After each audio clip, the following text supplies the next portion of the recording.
All right, it's been a busy week for President-elect Trump's nominees on Capitol Hill, including Pete Hegseth, the president-elect's embattled pick for defense secretary. A week ago, his effort to lead the Pentagon seemed in trouble as he continued to deny allegations of misconduct, including claims of sexual assault years ago. But Hegseth has pushed ahead, meeting with senators who will eventually vote on his nomination, including the first Democrat, Senator John Fetterman, who told reporters afterward he would, quote, follow the process.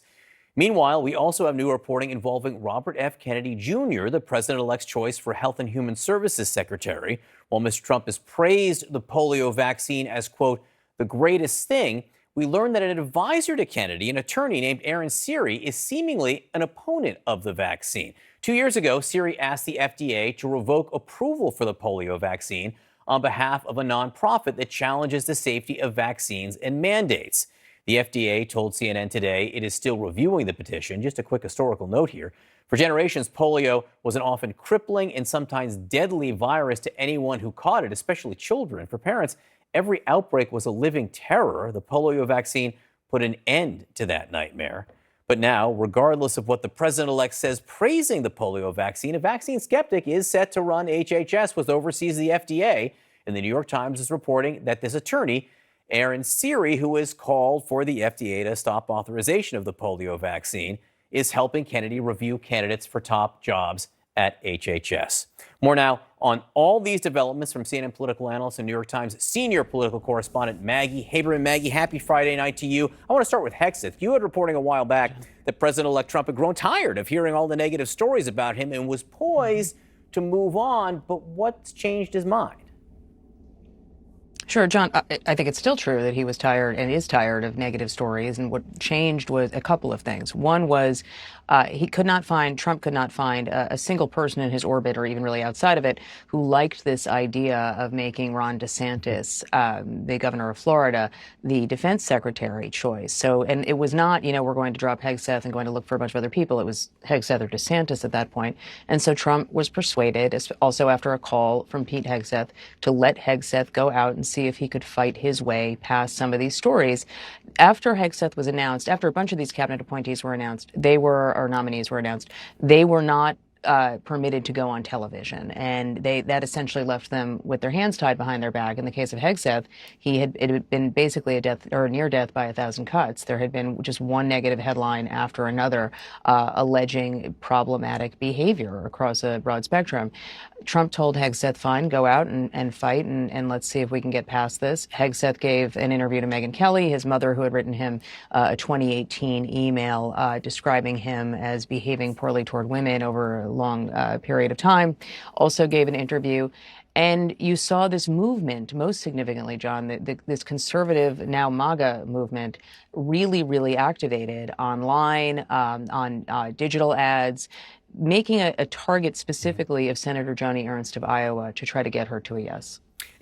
How confident at this point is Trump world that he will get confirmed, Hegseth? And is there still an operative plan B? Look, I don't think there's an operative plan B. There remains, a lingering awareness that something could come up. There could be more. Hegseth himself is said to be aware that, there are potentially going to be other stories. He and people in Trump's world have said they don't anticipate that any revelations will come that would impact the hearing. Who knows? But they are feeling vastly better about it today than they did a week ago. So we're talking about Robert F. Kennedy Jr., the president-elect's choice for Health and Human Services Secretary. He's staffing up the department, and we have this lawyer that is working with him, Aaron Siri, who petitioned the FDA to revoke the approval of the polio vaccine, a vaccine that has spared millions of people from the prospects of paralysis or death. So Trump has indulged RFK Jr.'s some of his, debunked anti-vax conspiracy theories before. What's your sense of how much he wants to be associated now with this person who has tried to revoke approval for the polio vaccine?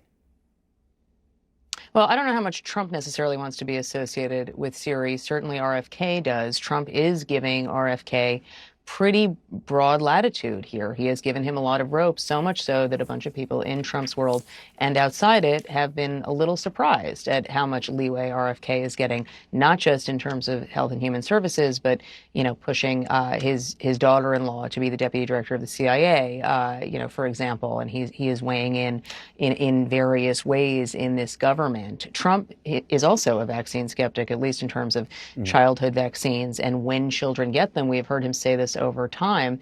He also made clear he's not a polio vaccine skeptic. So I think, John, it's an open question as to how much latitude RFK Jr. is going to have to do things the way he wants versus, or will Trump step in? Trump is very, very reactive to press coverage, as you know. And so if there's a lot of press coverage about diseases rising because of things that RFK has done, I think that could impact Trump. Let me just read Mitch McConnell's statement. A polio survivor. He won't be the Republican leader, but he's still a reasonably powerful Republican senator. He says efforts to undermine public confidence in proven cures are not just uninformed, they're dangerous. Anyone seeking the Senate's consent to serve in the incoming administration would do well to steer clear of even the appearance of association with such efforts.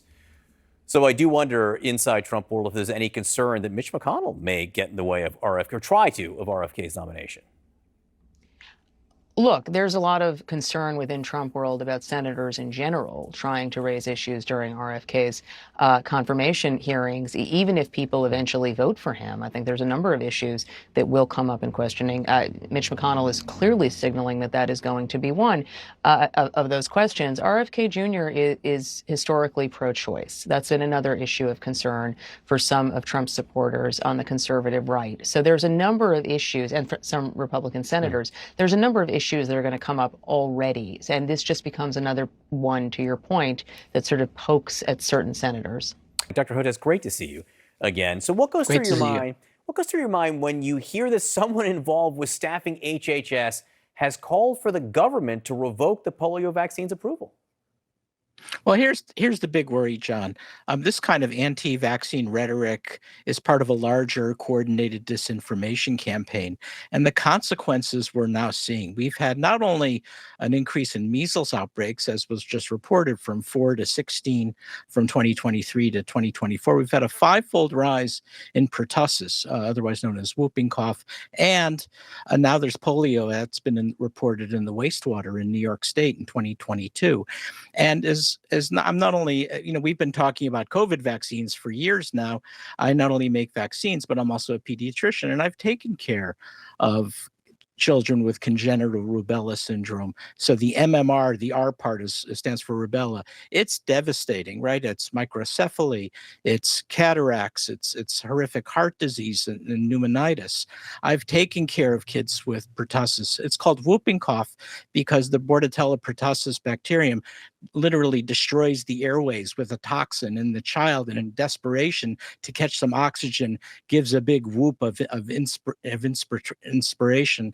I've taken care of kids intubated with measles. I've held the hand of parents who've watched their child die of Hib meningitis. All of that's going to coming back because of this kind of anti-vaccine rhetoric and activism. And that's why it's important to speak out and really push back on this.